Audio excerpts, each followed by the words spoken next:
Bonjour à tous et bienvenue sur la chaîne Mémoire de guerre. Aujourd'hui, on s'attaque à la présentation de l'uniforme d'un sous-officier des transmissions. Notre homme appartient aux Division Nachrichtenabteilung 822 de la 281. Sicherungsdivision, c'est-à-dire le bataillon divisionnaire de transmission de la 281e division de sécurité. Celle-ci est rattachée au groupe d'armées Nord et est placée en arrière-garde. Sa tâche est d'occuper le territoire déjà conquis et de mener des combats contre les partisans bien décidés à chasser l'envahisseur fasciste. Pourtant, devant le sempiternel besoin toujours croissant en hommes, munitions et matériel, les hommes de la 281e sont jetés sur le front. À l'été 1943, le temps n'est plus à la prise de Leningrad, mais bien à la défense de l'Estonie pour leur RS-Gruppe Nord. En plein bombardement, les hommes des transmissions doivent réparer les lignes téléphoniques et continuer de transmettre au mieux les ordres de la chaîne de commandement. En combat, la coordination des unités reste cruciale. Les liaisons radio sont parfois impossibles dans le chaos et on en revient finalement aux estafettes. Notre Feldwebel, dans son trou de combat, a installé ses postes radio à proximité avec d'autres soldats du bataillon de transmission.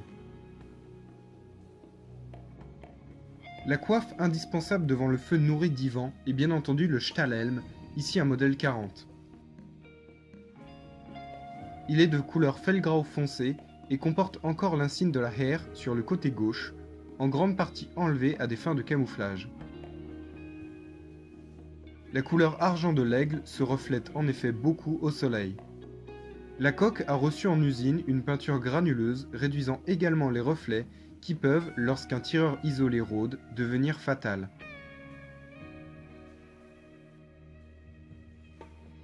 En cette période estivale, la Feldbluse en laine paraît assez inadaptée aux températures. Cette troupe de seconde ligne dans les chaînes d'approvisionnement de la Wehrmacht n'a certainement pas reçu les derniers treillis modèle 42 ou 43. A défaut, notre sous-officier porte un Drillich modèle 40 qui leur a agrémenté des décorations reçues durant les premières années de la guerre. Le treillis, plus léger et confortable que la vareuse, est très apprécié par la troupe. Le sous-officier porte sa veste col ouvert, contrairement au règlement allemand qui stipule bien que la vareuse doit rester col fermé, hormis en période estivale dans certains territoires dont l'Estonie ne fait clairement pas partie. Bon, cela dit, la prochaine inspection est encore loin. Les insignes sont d'époque, mais ont été remontés sur la veste. J'ai pour cela utilisé du fil Feldgrau et du fil en coton assez ancien, afin de se rapprocher au mieux de ce qui se faisait à l'époque. De même, le mode de fixation des différents insignes est lui aussi conforme à ce qui se faisait durant la guerre. Sur le col, on retrouve la tresse des sous-officiers qui permet de les distinguer de la troupe.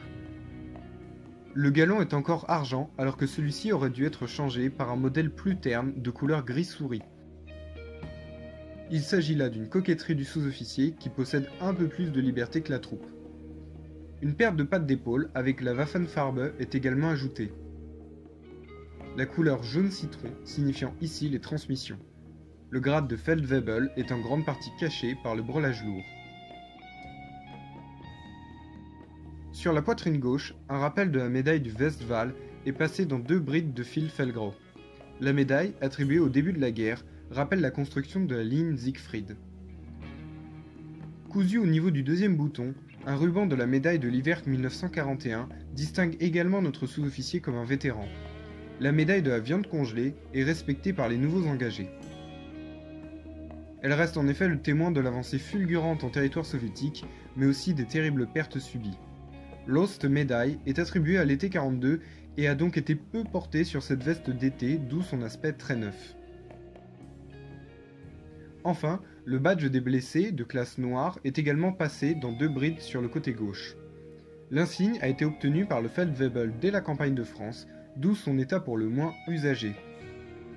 Le Lanzer a en effet déjà près de 3 ans de combat derrière lui.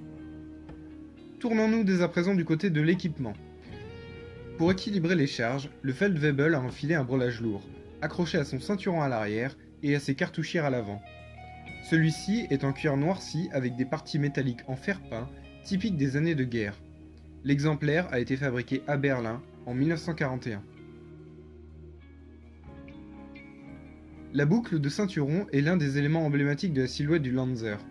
Elle est ici en fer, peint en vert olive et possède encore sa patte de cuir, caractéristique des fabrications de 41-42. Elle remplace alors des modèles en aluminium, matériau devenu rare.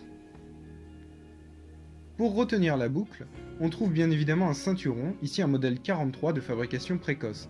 Enfin, si on peut dire ça d'un élément de la fin de la guerre. Ce ceinturon a été perçu récemment et se distingue du modèle précédent par les trous percés directement sur l'extérieur du ceinturon. Le crochet est encore en aluminium et l'effet comporte le marquage RBNR indiquant le fabricant.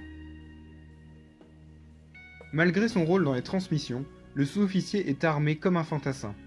En cas d'impossibilité à établir une liaison entre l'état-major et la troupe, les soldats des Nachrichten seront sans aucun doute envoyés comme fantassins. De plus, partisans et tireurs isolés ne sont jamais très éloignés. Ainsi, ce sous-officier est armé du fidèle Karabiner 98 Kurz. De ce fait, il emporte donc 2 cartouchières lui permettant d'avoir 60 cartouches. La pochette à sa droite est datée de 1942 et possède des parties métalliques en fer peint. L'exemplaire de gauche est lui plus tardif, probablement de 1943 ou 44, du fait de son marquage RBNR. Le cuir est plus fin, de moins bonne qualité, et l'utilisation intensive de l'effet l'a clairement beaucoup usé. Pour couper pain, saucisson, ouvrir les boîtes de conserve mais également pour la défense personnelle, la baïonnette 84-98 est emportée par tout le personnel doté d'un 98K. L'arme est placée sur le côté gauche afin d'être le plus accessible possible pour un droitier et est rangée dans un fourreau, lui-même pris dans un porte-baïonnette en cuir. La lame est ici datée 1939 et possède des plaquettes en bakélite, typiques du début de la guerre. Celles-ci seront souvent remplacées à la fin de la guerre par des plaquettes en bois moins coûteuses. À cheval sur la poignée de la baïonnette se trouve la Zeltbahn, la toile de tente de l'armée. Celle-ci peut être utilisée seule pour faire un petit abri ou combinée avec d'autres toiles pour faire de plus grandes tentes. La toile porte un camouflage dit éclat, fait avec des zones géométriques bien définies de 3 tons différents. L'effet peut être rapidement enfilé en cas de pluie, ce qui peut arriver encore en ce mois d'août 43. La toile est retenue au ceinturon par une sangle en cuir, bien que l'équipement ne soit pas idéalement placé, il n'en reste pas moins accessible. À côté du crochet du breulage lourd, un sac à pain contient tout le petit matériel du soldat. Gants, nourriture, nécessaires de rasage, cartes, crayons, etc. Celui-ci est confectionné en toile de la nuance utilisée par la Polizei et possède 2 passants en toile sable et 2 anneaux fixés par une patte de cuir noir. L'effet vient d'être livré aux soldats, et on voit bien là la pénurie manifeste de matières premières dans le Reich. Les matériaux sont disparates et la nuance est quand même loin du Felgro de la Heer. Sur le côté gauche du Brotbeutel, nous devrions trouver une gamelle, ici laissée dans le véhicule avec le reste du pactage lourd. Sur le côté droit, un bidon en fer laqué rouge dans un étui en feutrine est accroché grâce aux passants. Le bidon a été livré sans quart, ce qui est, il faut le dire, peu pratique. La housse en feutre a cependant le mérite de garder la température du liquide et les 75 centilitres de contenance ne seront pas superflus. Ainsi, notre sous-officier des transmissions emporte un équipement simple, réduit au nécessaire pour la journée de combat à venir. La logistique doit être encore opérationnelle et permettre un ravitaillement, sinon rapide, du moins certain. C'en est tout pour cet uniforme, j'espère que la vidéo vous aura plu. Si vous avez des questions ou remarques, comme d'habitude, n'hésitez pas à commenter. Abonnez-vous à la chaîne pour ne pas manquer les futures vidéos. Et sur ce, je vous dis à la prochaine sur Mémoire de Guerre. Salut!